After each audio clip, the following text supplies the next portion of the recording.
Hello, sleepy friend. Thanks for meeting me here today. Now you can allow yourself this time to release the day and travel to a land of slumber and rejuvenation. Unwind with a story.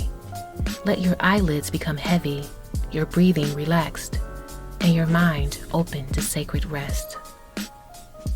Whether you chose this tale to help you take a quick nap in the afternoon or a much-needed deep sleep at the end of a long day, I am honored to take this journey with you at Sleep Starter Stories, a cozy place where you can listen, relax, and dream. Now go ahead and hit the subscribe and like buttons so you will be notified when new Sleep Starter Stories are available. Thank you. Let's begin our restful journey together. Be sure to not watch the Sleep Starter story while driving or operating machinery.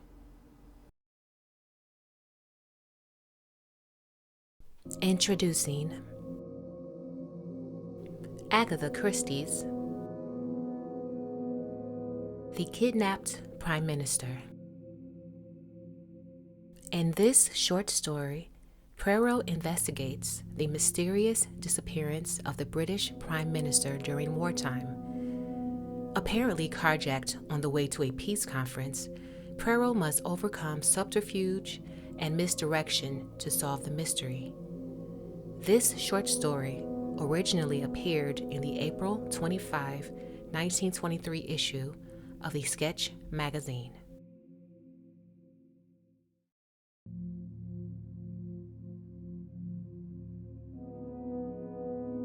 Now that the need for secrecy has gone by, I feel it is only just that England should know the debt it owes to my quaint little friend, whose marvelous brain so ably averted a great catastrophe. One evening after dinner, I will not particularize the date.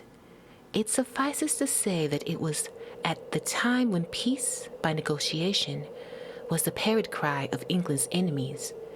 My friend and I were sitting in his room after being invalided out of the army.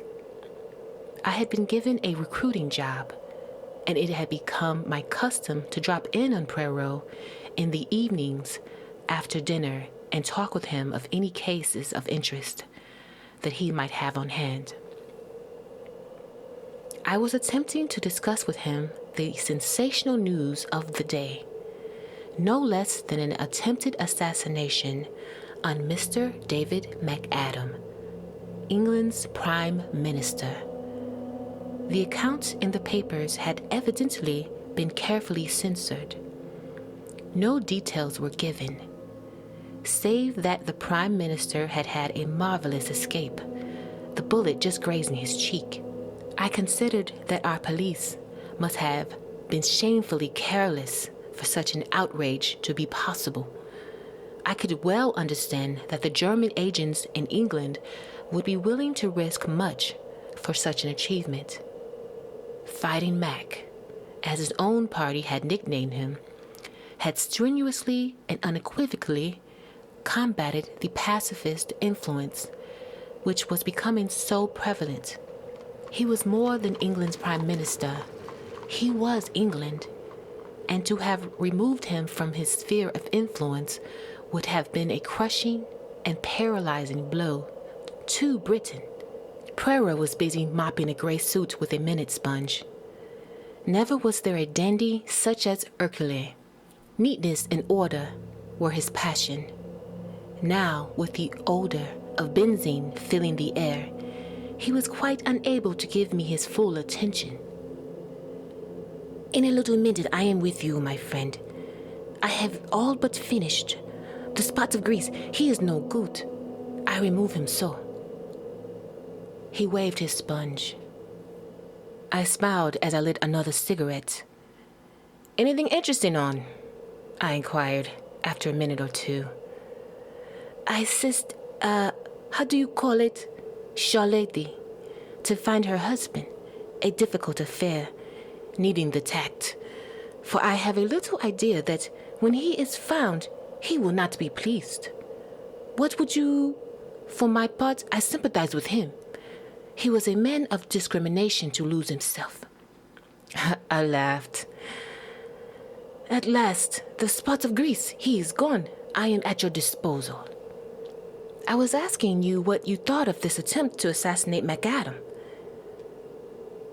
Enfantillage, replied Poirot promptly. One can hardly take it seriously.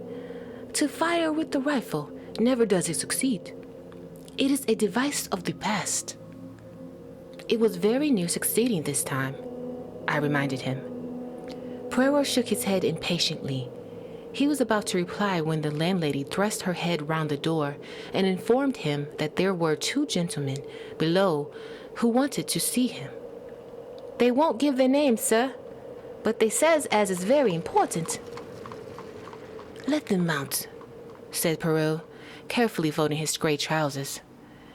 In a few minutes, the 2 visitors were ushered in, and my heart gave a leap, as in the foremost I recognized no less a personage than Lord Astor, the leader of the House of Commons, whilst his companion, Mr. Bernard Dodge, was also a member of the War Cabinet, and, as I knew, a close personal friend of the Prime Minister.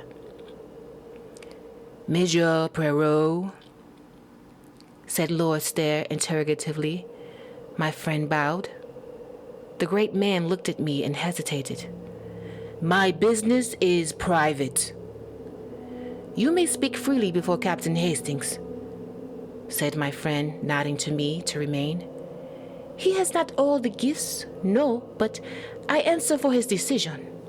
Lord Astor still hesitated, but Mr. Dodge broke in abruptly. Oh, come on. Don't beat around the bush. As far as I can see, the whole of England will know the hole we're in soon enough. Time's everything. Pray be seated, monsieur, said Poirot politely. Will you take the big chair, my lord? Lord Astor stared slightly. You know me? Poirot smiled. Certainly. I read the little papers with the pictures. How should I not know you? Monsieur Poirot, I have come to consult you upon a matter of the most vital urgency. I must ask for your absolute secrecy. You have the word of Hercule Poirot. I can say no more, said my friend grandiloquently. It concerns the Prime Minister. We are in grave trouble. We're up a tree, interposed Mr. Dodge. The injury is serious then? I asked. What injury? The bullet wound. Oh, that, cried Mr. Dodge contemptuously. That's old history. As my colleague says, continued Lord Astor, the affair is over and done with. Luckily, it failed. I wish I could say as much for the second attempt. There has been a second attempt, then? Yes, though not the same nature, Monsieur Poirot. The Prime Minister has disappeared. What? He has been kidnapped. Impossible, I cried, stupefied. Poirot threw a withering glance at me, which I knew enjoined me to keep my mouth shut. Unfortunately, impossible as it seems, it is only too true, continued his lordship. Poirot looked at Mr. Dodge. You say now, monsieur, that time was everything. What did you mean by that?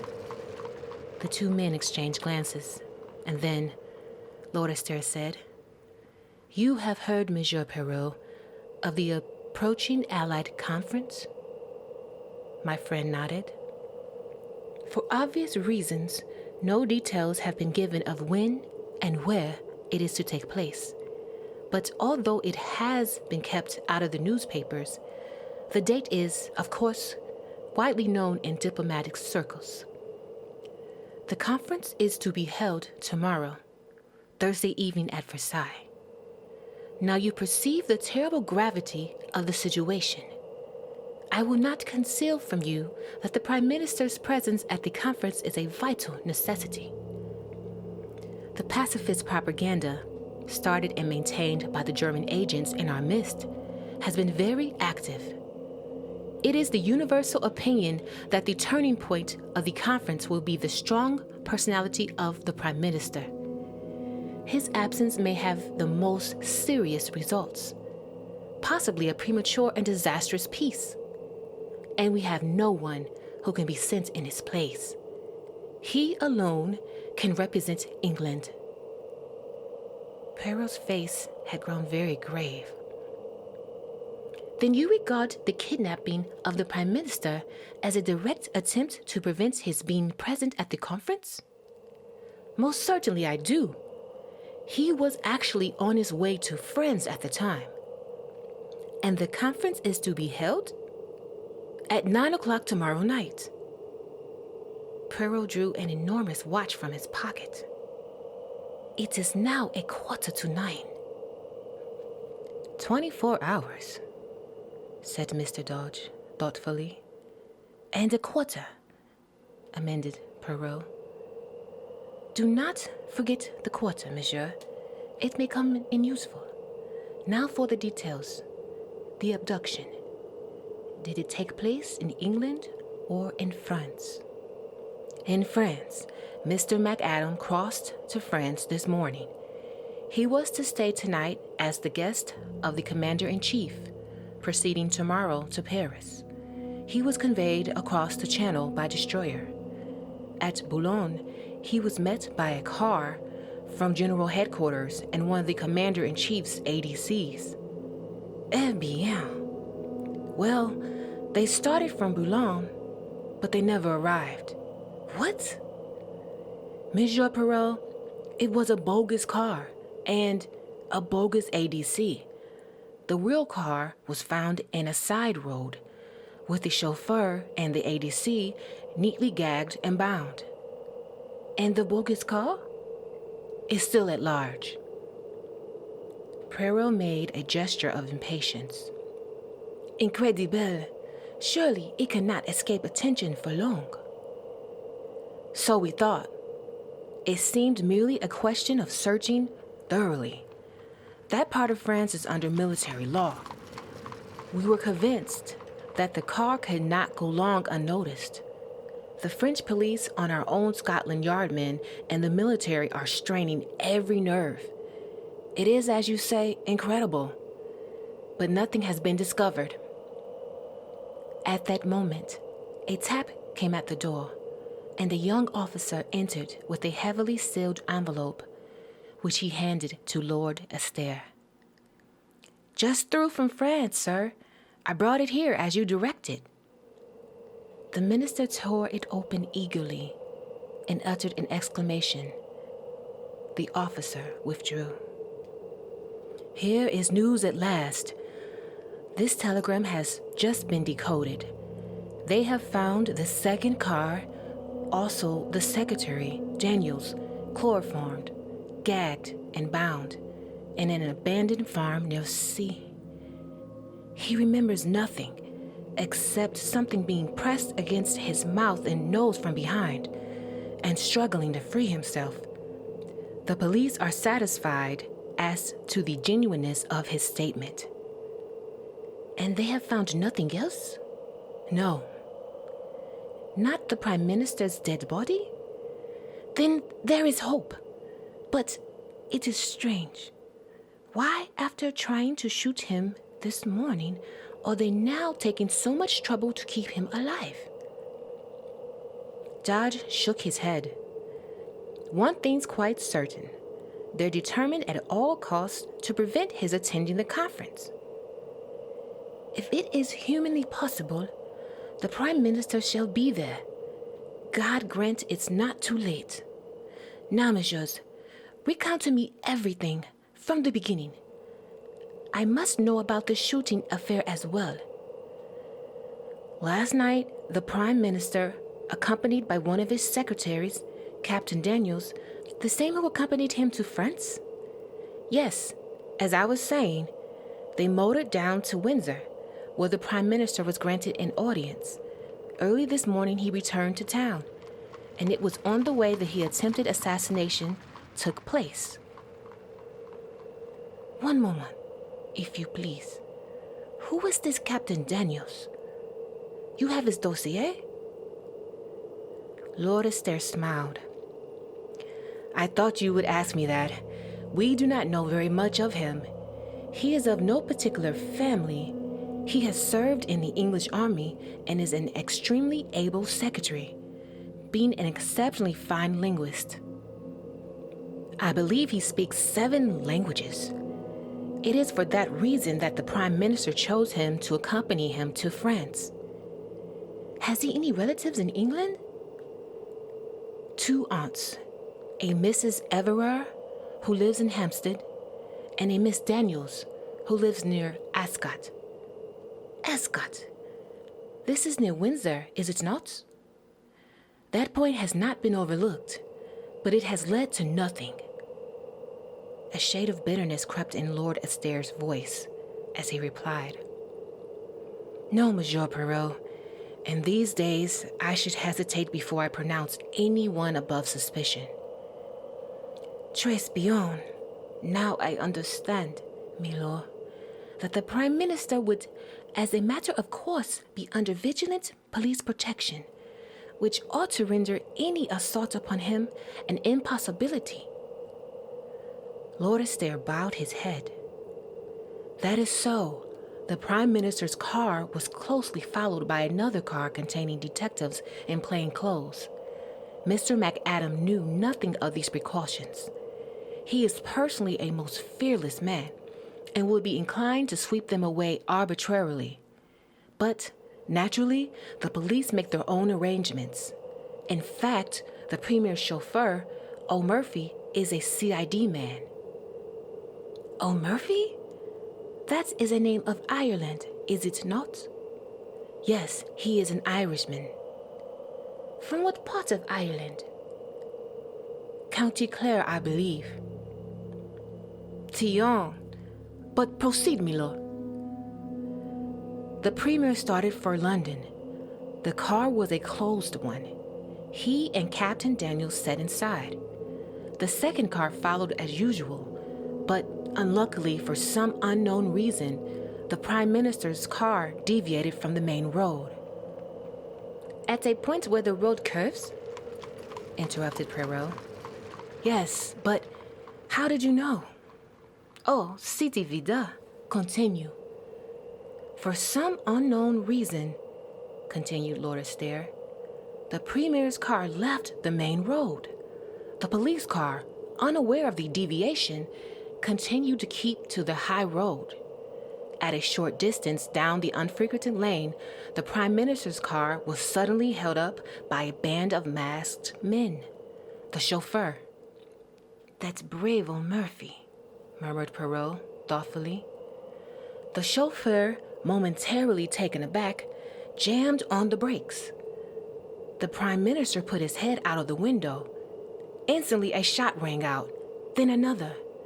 The first one grazed his cheek. The second, fortunately, went wide. The chauffeur, now realizing the danger, instantly forged straight ahead, scattering the band of men. A near escape, I ejaculated with a shiver.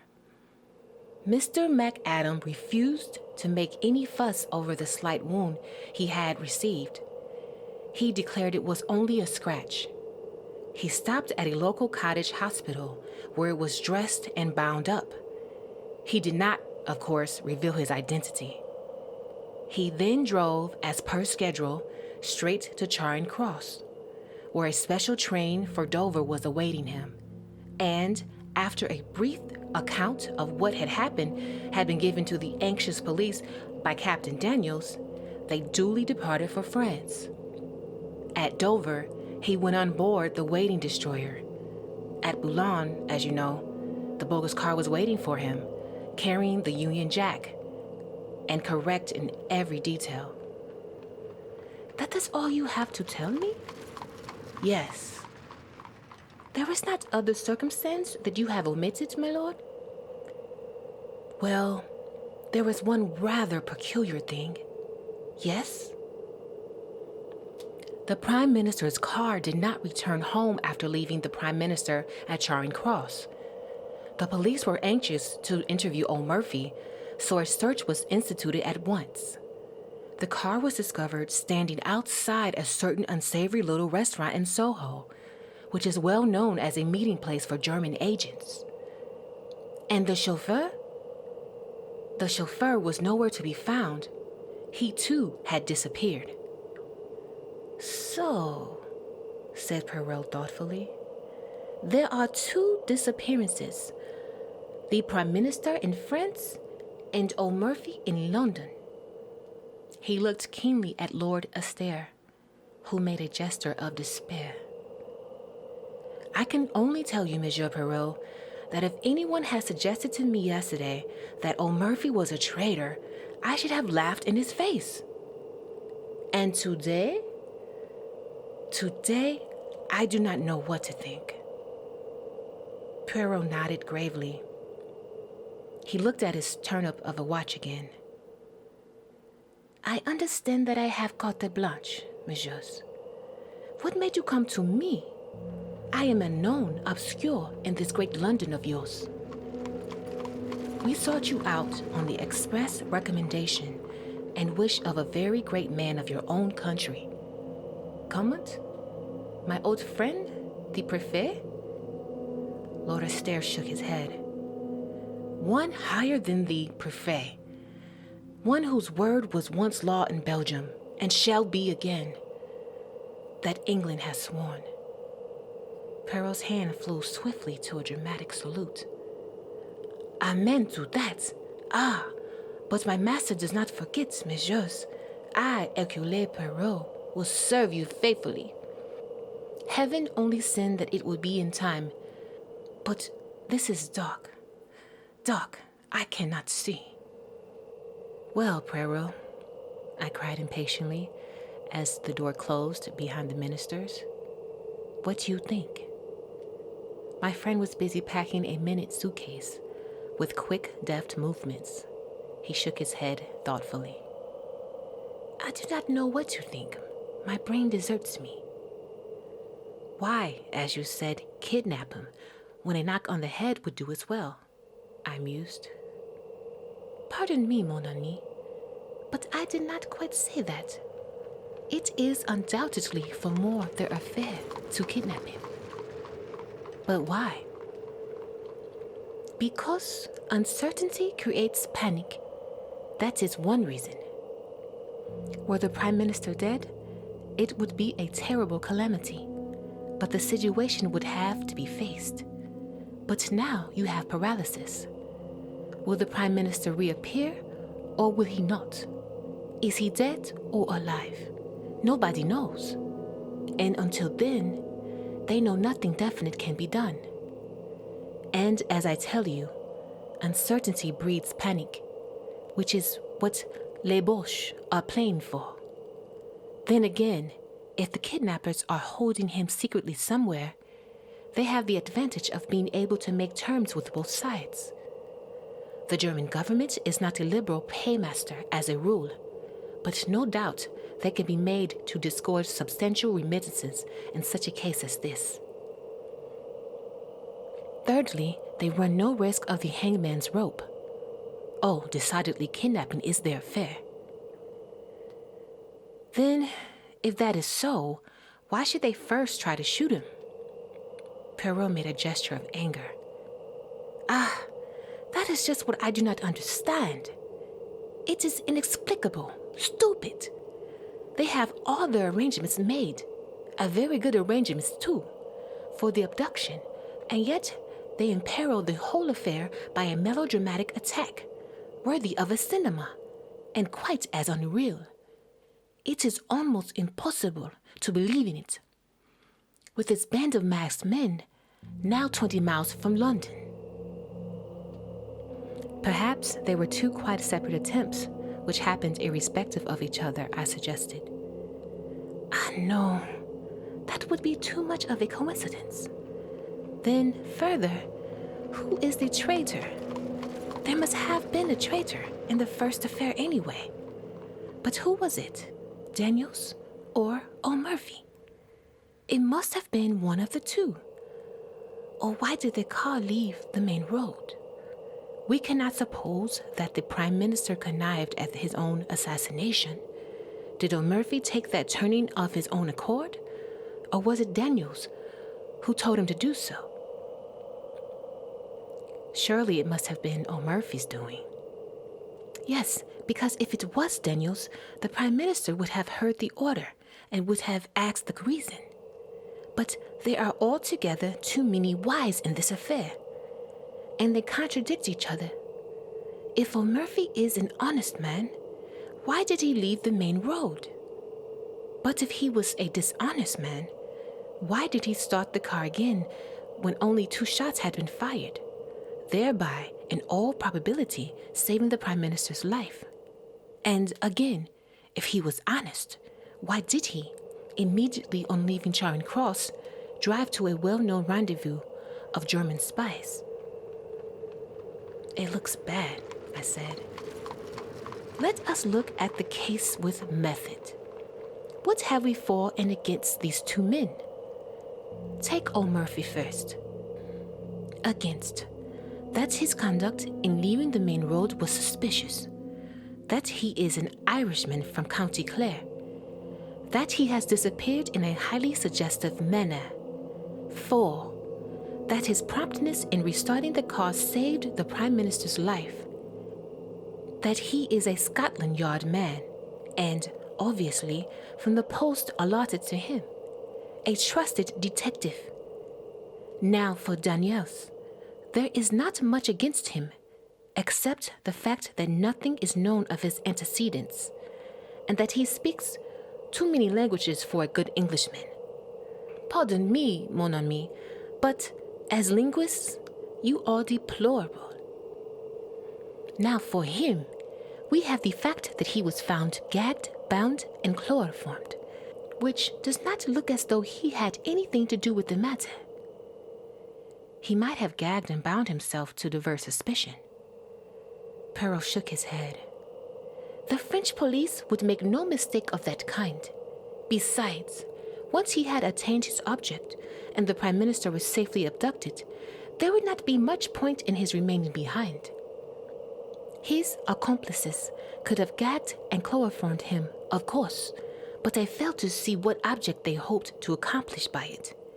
He can be of little use to them now, for until the circumstances concerning the Prime Minister have been cleared up, he is bound to be closely watched.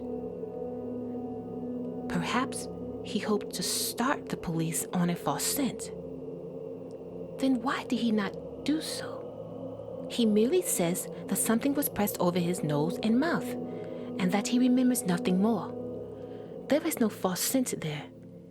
It sounds remarkably like the truth. Well, I said, glancing at the clock, I suppose we'd better start for the station. You may find more clues in France. Possibly, mon ami, but I doubt it. It is still incredible to me that the Prime Minister has not been discovered in that limited area, where the difficulty of concealing him must be tremendous. If the military and the police of 2 countries have not found him, how shall I? At Charing Cross, we were met by Mr. Dodge. This is Detective Barnes of Scotland Yard and Major Norman. They will hold themselves entirely at your disposal. Good luck to you. It's a bad business, but I've not given up hope. Must be off now. And the minister strode rapidly away. We chatted in a desultory fashion with Major Norman.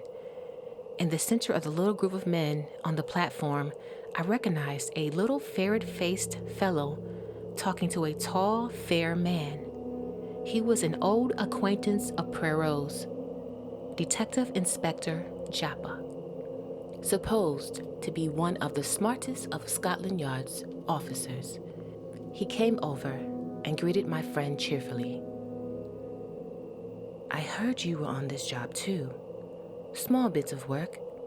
So far, they've got away with the goods, all right. But I can't believe they can keep him hidden for long. Our people are going through friends with a tooth comb. So are the French. I can't help feeling it's only a matter of hours now. That is, if he's still alive, remarked the tall detective gloomily. Jap's face fell. Yes, but somehow I've got the feeling he's alive, all right. Poirot nodded. Yes, he's alive. But can he be found in time? I, like you, did not believe he could be hidden so long. The whistle blew, and we all trooped up into the Pullman car. Then, with a slow, unwilling jerk, the train drew out of the station. It was a curious journey. The Scotland Yard men crowded together. Maps of northern France were spread out, and eager forefingers traced the lines of roads and villages. Each man had his own pet theory. Poirot showed none of his usual loquacity, but sat staring in front of him, with an expression on his face that reminded me of a puzzled child. I talked to Norman, whom I found quite an amusing fellow. On arriving at Dover, Poirot's behavior moved me to intense amusement. The little man, as he went on board the boat, clutched desperately at my arm. The wind was blowing lustily. Mon Dieu, he murmured. This is terrible. Have courage, Poirot, I cried. You will succeed. You will find him. I'm sure of it. Oh, mon ami, you mistake my emotion. It is this villainous sea that troubles me. The mal de mer, it is horrible suffering. Oh, I said, rather taken aback. The first throb of the engines was felt, and Poirot groaned and closed his eyes. Major Norman has a map of northern France, if you would like to study it. Poirot shook his head impatiently. But no, leave me, my friend. See you, to think the stomach and the brain must be in harmony. Le Vergier has a method most excellent for averting the mal de mer. You breathe in and out slowly, so turning the head from left to right and counting 6 between each breath. I left him to his gymnastic endeavors and went on deck. As we came slowly to Boulogne Harbor, Poirot appeared, neat and smiling, and announced to me in a whisper that Le Vergier's system had succeeded. To a marvel. Jap's forefinger was still tracing imaginary routes on his map. Nonsense. The car started from Boulogne. Here, they branched off. Now, my idea is that they transferred the Prime Minister to another car. See? Well, said the tall detective, I shall make for the seaports. Then to one, they've smuggled him on board a ship. Jap shook his head. Too obvious. The order went out at once to close all the ports. The day was just breaking as we landed. Major Norman touched Poirot on the arm. There's a military car here waiting for you, sir. Thank you, monsieur. But for the moment, I do not propose to leave Boulogne. What? No, we will enter this hotel here by the quay. He suited the action to the word, demanded and was accorded a private room. We 3 followed him, puzzled and uncomprehending. He shot a quick glance at us. It is not so that the good detective should act, eh?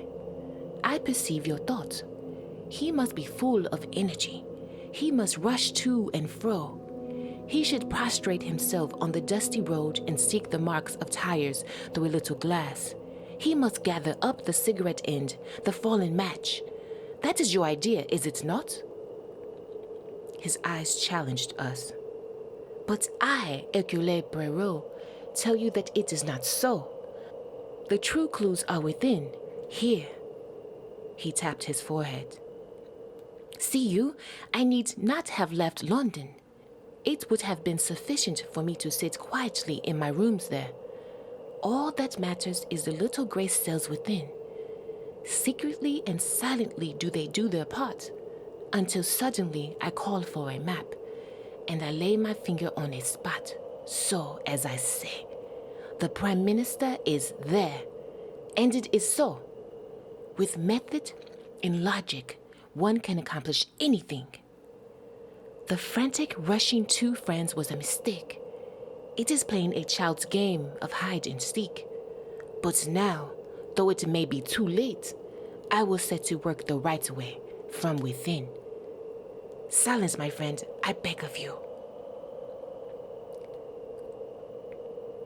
And for 5 long hours, the little man sat motionless, blinking his eyelids like a cat, his green eyes nickering and becoming steadily greener and greener. The Scotland Yard man was obviously contemptuous. Major Norman was bored and impatient, and I myself found the time pass with wearisome slowness. Finally, I got up and strolled as noiselessly as I could to the window. The matter was becoming a farce. I was secretly concerned for my friend. If he failed, I would have preferred him to fail in a less ridiculous manner. Out of the window, I idly watched the Daily Leave boat, belching forth columns of smoke, as she lay alongside the quay.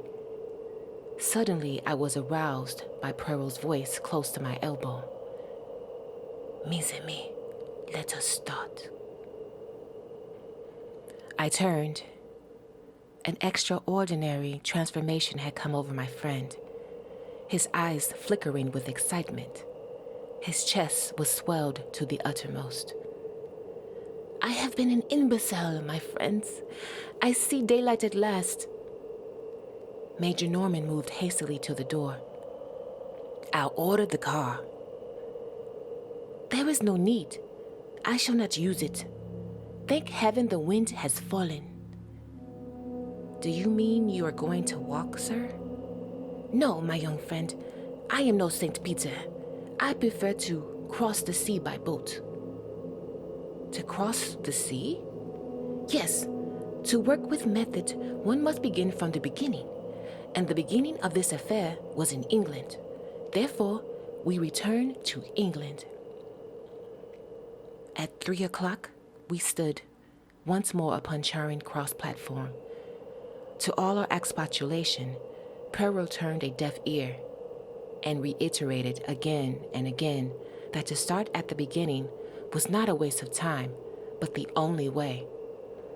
On the way over, he had conferred with Norman in a low voice, and the latter had dispatched a sheaf of telegrams from Dover. Owing to the special passes held by Norman, we got through everywhere in record time. In London, a large police car was waiting for us, with some plainclothes men, one of whom handed a typewritten sheet of paper to my friend. He answered my inquiring glance. A list of the cottage hospitals within a certain radius west of London. I wired for it from Dover. We were whirled rapidly through the London streets. We were on the Bath Road. On went through Hammersmith, Chiswick, and Bridgeford. I began to see our objective.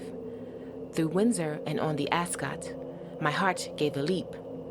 Ascot was where Daniels had an aunt living. We were after him, then, not on Murphy. We duly stopped at the gate of a trim villa. Poirot jumped out and rang the bell. I saw a perplexed frown dimming the radiance of his face. Plainly, he was not satisfied. The bell was answered. He was ushered in. In a few moments, he reappeared and climbed into the car with a short, sharp shake of his head.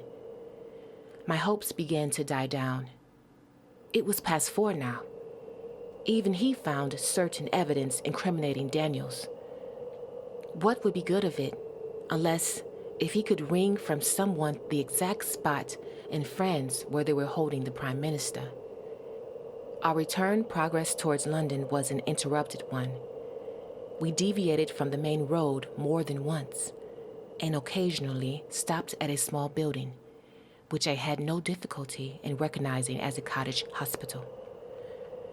Poirot only spent a few minutes at each, but at every halt, his radiant assurance was more and more restored. He whispered something to Norman, to which the latter replied, "Yes, if you turn off to the left, you will find them waiting by the bridge." We turned up a side road, and in a failing light, I discerned a second car waiting by the side of the road.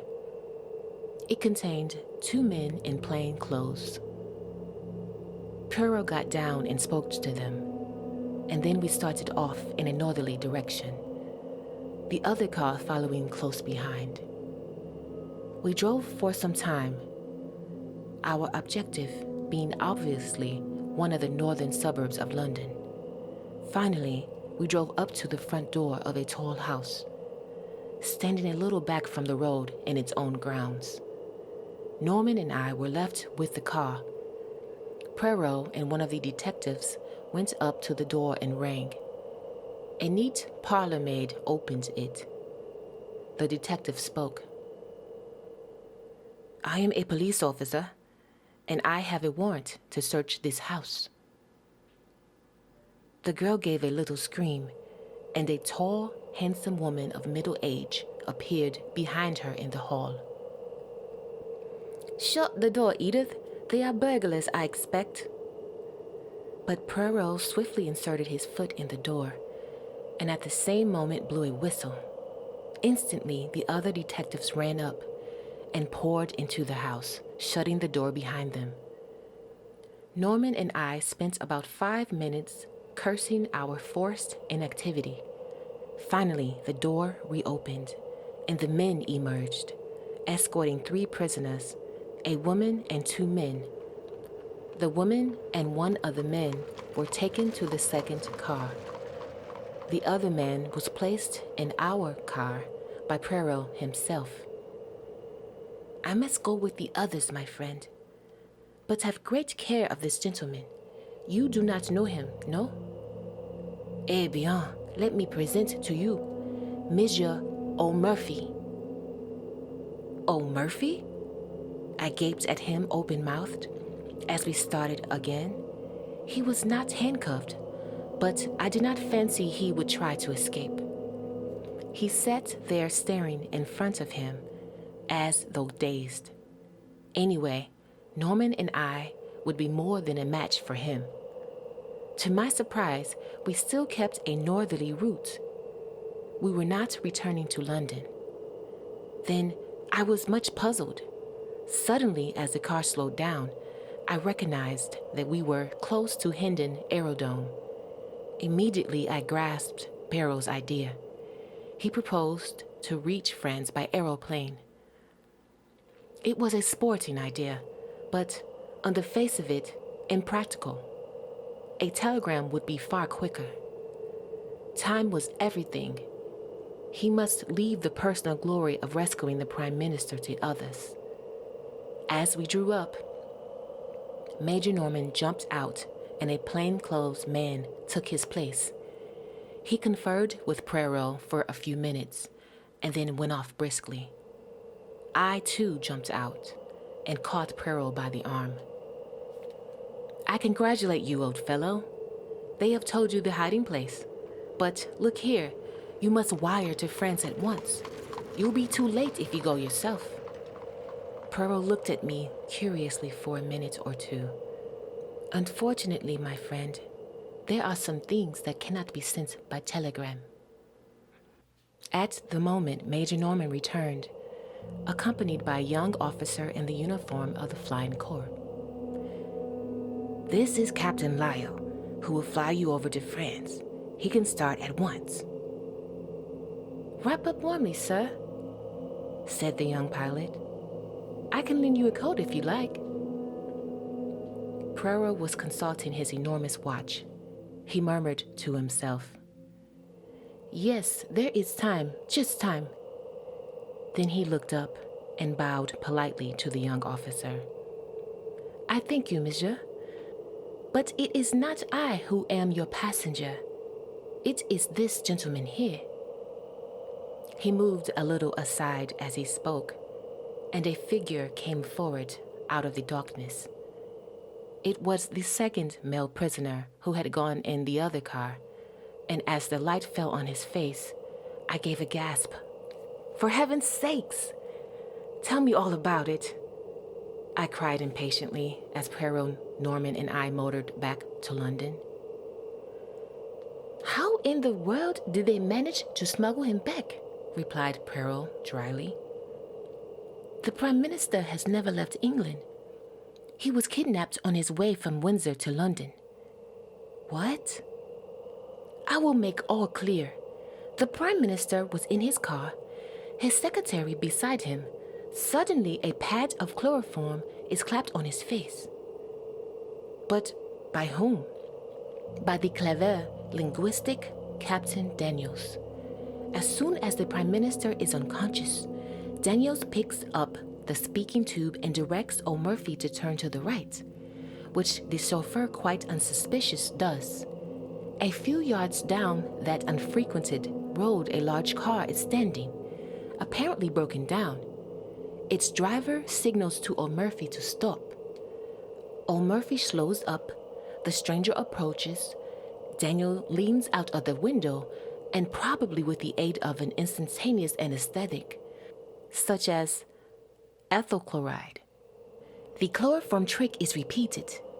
In a few seconds, the two helpless men are dragged out and transferred to the other car, and a pair of substitutes take their place." "Impossible. Pas du tout. Have you not seen music hall turns imitating celebrities with marvelous accuracy? Nothing is easier than to personate a public character.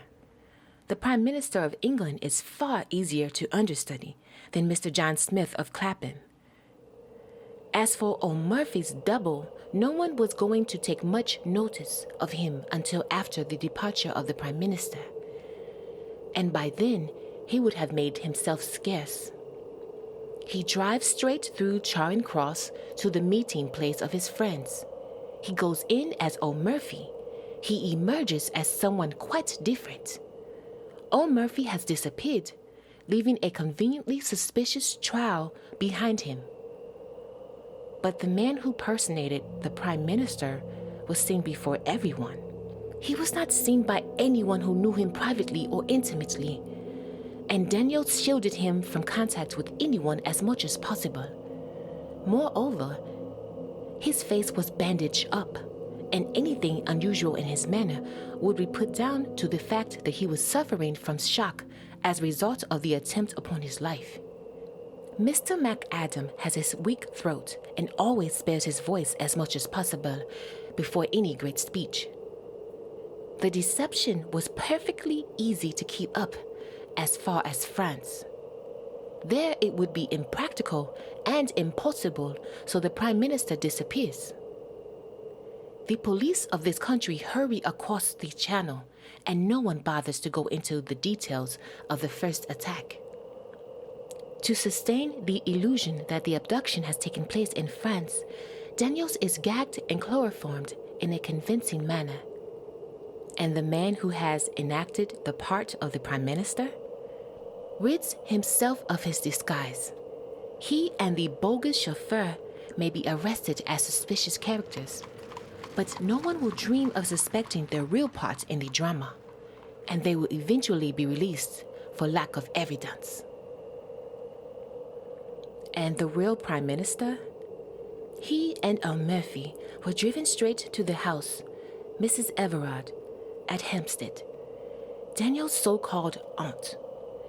In reality, she is Frau Bertha Ebenthal, and the police have been looking for her for some time.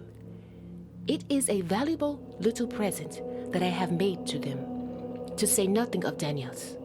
Ah, it was a clever plan, but he did not reckon on the cleverness of Hercule Poirot. I think my friend might well be excused his moment of vanity. When did you first begin to suspect the truth of the matter? When I began to work the right way, from within, I could not make that shooting affair fit in. But when I saw that the net result of it was that the Prime Minister went to France with his face bound up, I began to comprehend. And when I visited all the cottage hospitals between Windsor and London, and found that no one answering to my description had had his face bound up and dressed that morning, I was sure. After that, it was child's play for a mind like mine. The following morning, Poirot showed me a telegram he had just received. It had no place of origin and was unsigned. It ran, "In time." Later in the day, the evening paper published an account of the Allied conference. They laid particular stress on the magnificent ovation accorded to Mr. David McAdam, whose inspiring speech had produced a deep and lasting impression.